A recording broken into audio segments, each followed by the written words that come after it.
You got a trip coming up? This is your chance to work on your itinerary in advance so that way you can have the experience that you want. Hi, my name is Kat and I'm here to help make your travel life easier. This video is about maximizing your travel experience. Before we go too deep into the itinerary itself, let's just talk about what you want. What kind of experience do you want to have on your vacation? Are you looking for something that's very relaxing, being on a beach, I don't know, sitting in a cafe, drinking a glass of wine? Or are you looking for action and adventure? You want to be hiking, you want to be, I don't know, running out in them streets, riding bikes in the middle of the city. What are you interested in doing? What's important to you? This will help you come up with some ideas about activities that really matter. And that will allow you to find out, are the activities that you're interested in going to be available when you are going to this specific location? That is one of the biggest reasons to think about what you want out of a trip. If you decide that, yes, you want a relaxing trip, but there is a specific restaurant you want to go to, it is very important to find out if that restaurant still exists, if it will be open during the period of time that you're visiting. Maybe you're visiting a country. If you go to France in July and August, a lot of people go on vacation. So you might know of a beautiful little bistro that you want to go to. The people who own it may not be there, and therefore it might be closed when you're visiting.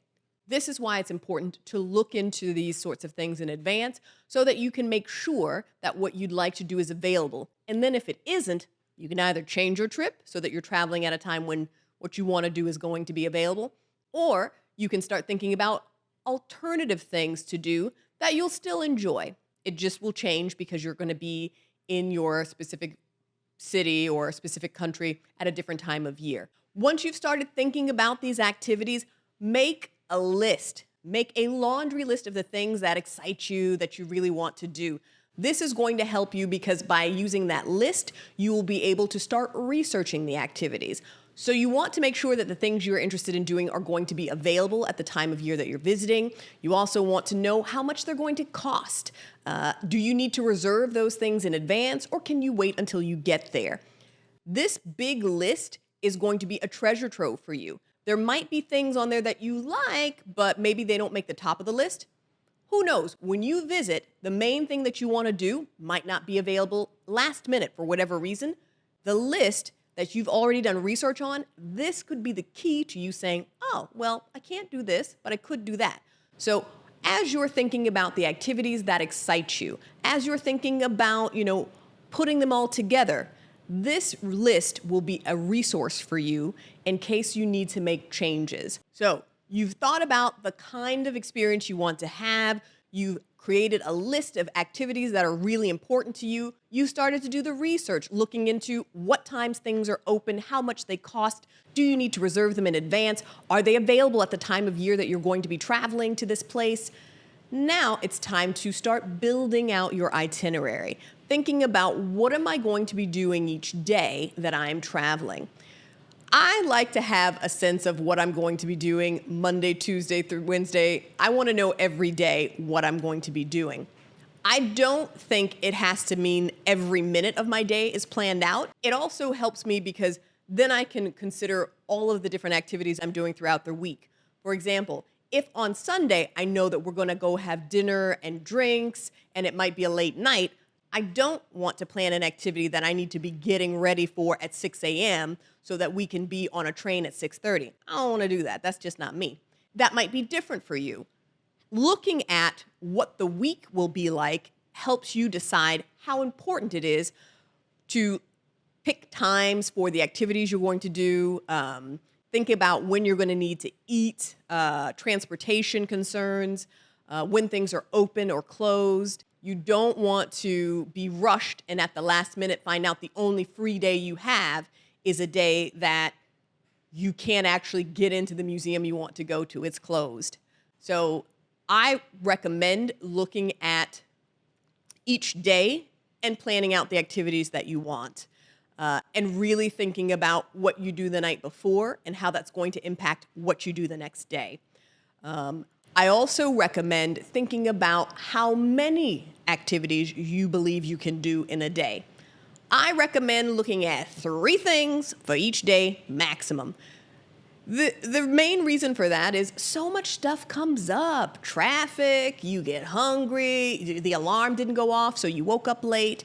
There are so many different things that could prevent you from doing everything that you had planned. I like to have like the key activity that I want for the day. This is the thing I don't want to miss. And then I have 2 other things that are pretty low key. It's because I'm a pretty low key traveler. And that way, if I only get to do those other 2 things, I'm still happy. The important thing about putting pen to paper or putting it in an app or on a spreadsheet is that you can see it and visualize what it's going to take for you to get all of these activities done. And that means how much energy it's going to take, how much food you need to eat, how much water or some sort of beverage you need to drink in order to make it through that day. If you don't write it down and if you don't visualize it by seeing it on your laptop or your phone screen, I think it's very easy to underestimate how long things will take. For me, it's very important to write it out and to see it and to really think about all the preparation before, think about what I need to do when the activity is happening, and then what needs to happen after for me to get back where I'm trying to go or to make it to the next activity. Leave room in your schedule for downtime. Every hour of the day shouldn't be packed because at some point you're going to be tired. It's not a vacation if you were barreling through it and you can hardly remember what day you did what. I really think that it's important for you to give yourself time to reflect on the things that are happening to you, to think about why that particular activity was great or why this particular experience sucked and you would not ever recommend it to anybody else again. Give yourself room to relax, even if it's not a long, like for me, when I say relax, I mean like there's a day or 2 where I don't do anything. For some other people, it might just mean a quiet lunch. It might mean 20 minutes to themselves in between activities where they don't do anything.